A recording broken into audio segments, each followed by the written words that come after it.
I'm sure that many of you will agree with me when I say that this is a very beautiful and detailed piece of artwork. It's by an artist named Cartoon Girl 7, who is a very popular artist on the online art community DeviantArt. However, as a comic artist, although I look up to artists of this level of skill, it takes much more than being just a good artist to be a mangaka, which is not only the artist of a manga, but also the scriptwriter and author. Rukimo Takahashi, the creator of Inuyasha, once said, "You may be able to draw well, but if you don't know how to write the script, you will always be just an illustrator. Even with the help of a scriptwriter, if you can't make good layouts, you will never be a manga author." So that brings me to my point. Today I'm going to illustrate for you the process that a mangaka goes through in order to produce their work. I'm going to cover more of the technical side. Instead of the art, I'm going to talk about the individual layout of a single panel, the overall structure of a page, and the pacing and flow of the story. But before I start, I'm going to cover a couple of little terms. You already encountered a mangaka, which is the creator of a manga. I'm also going to cover the flow of two different types or genres. The first is a Shounen Manga, which generally means a manga for boys. These are usually action-based, very fast-paced. An example would be Naruto or Dragon Ball Z or something of the like. And the other is a shoujo manga, which means manga for girls. These are usually more so about the emotions of the characters and their communication with each other and character development. Okay, the basic section of a manga is the panel. This is where the artwork is, the speech, the captions, pretty much everything is contained in a panel.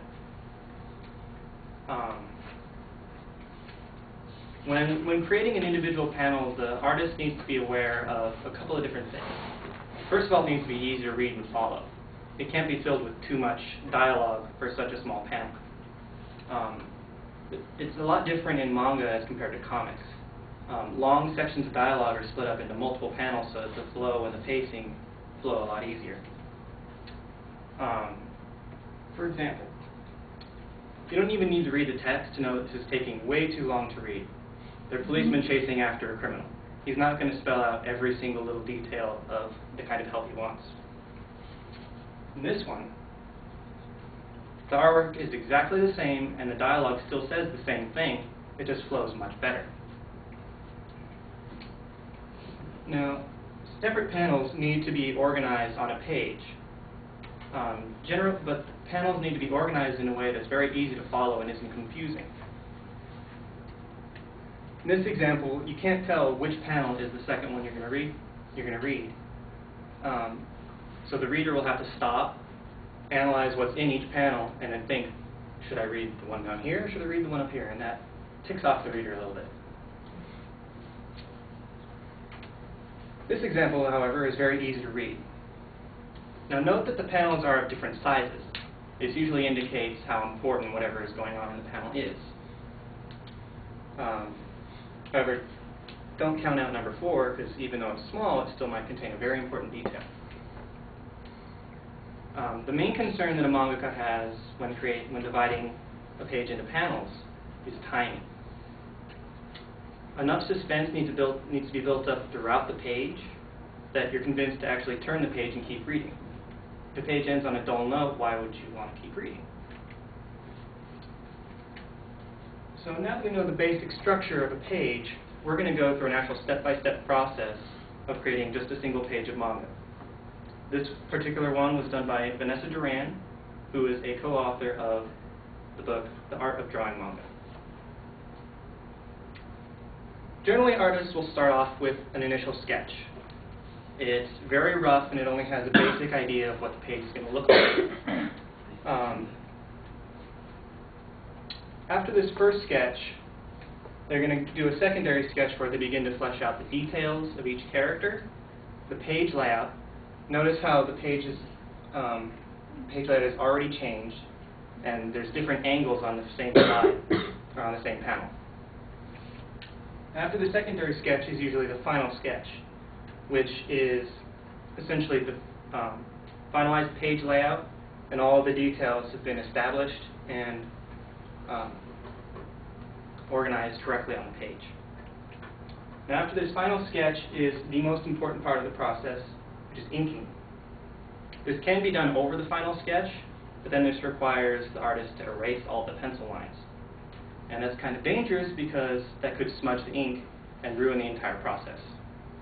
So generally, artists will use a light table and trace their work onto a clean sheet of paper.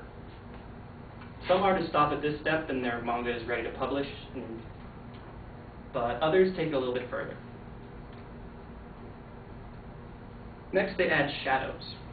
This can be done on a computer, which is very easy, but generally, manga artists will use an item called screens, which are adhesive pieces of paper that have pre-printed designs on them, such as gradients or designs for clothes. And these can be cut into any shape needed and then attached to the piece of paper, and can then be photocopied when they are put inside of a manga.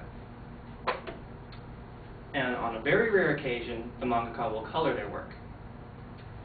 It's very time-consuming and very expensive to have a full-color manga, but some of them do exist. But on a more common note, the artist will color the first couple of pages of a particular chapter. This more so serves as an attention grabber than as part of the story. After all of this work comes the final product. Congratulations, you've just made one page of manga.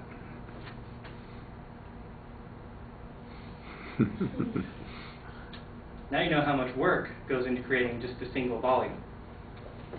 Volumes are enjoyed around the world, not only in the form of manga, but also in comics, webcomics, and cartoon panels. Thank you.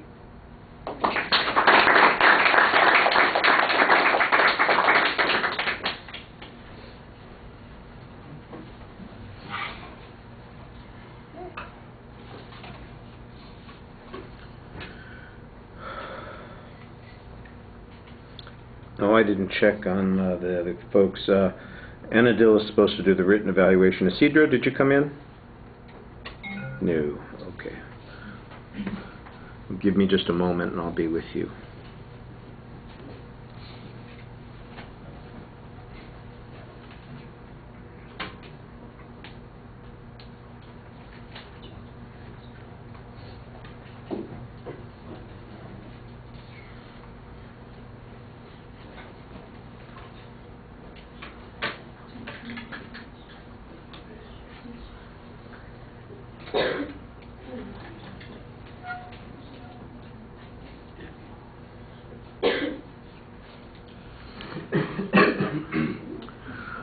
All right, Zachary, I like the speech very much. I think you did a nice job on several things. The visual to get our attention, the transition to the topic was maybe a little bit awkward, but once you got there, you have a very clear thesis statement and an excellent preview. I think you want to give us a little bit more justification before you dive into the speech. So, for instance, tell us about, at the end you talked about how popular it is, talk about how many volumes are sold, how many people read these, you know, how the industry has gotten bigger, you know, how artists are successful or fail. You mentioned the one-site DeviantArt, how many people are even on DeviantArt, you know, that kind of stuff. So that we know that this is not something that's this little peculiar bug in a jar that we're looking at, but it's something that's really more substantial and has greater weight to it. That's my major criticism. Otherwise, everything else I thought was really nicely done. I thought you had a very good definition of the terminology that you're talking about at the beginning of the speech. Supporting material is for the most part solid. All of your explanations were very clear and easy to follow, and I thought the visualizations were, in fact, you know, they built really well on the things that you were talking about. So you had one idea that you illustrated, then the next visual illustrated the very next step in the process very clearly, and it was easy to see. As a matter of fact, if you could send me your PowerPoint, I'd like to use it as an example. Can you do that? You know, so just attach it as an email, and I can then use it in a couple of illustrations. Thank you very much. I'd appreciate that. Like I said, I thought, and the visuals are all nice and large and easy to see. The presentation.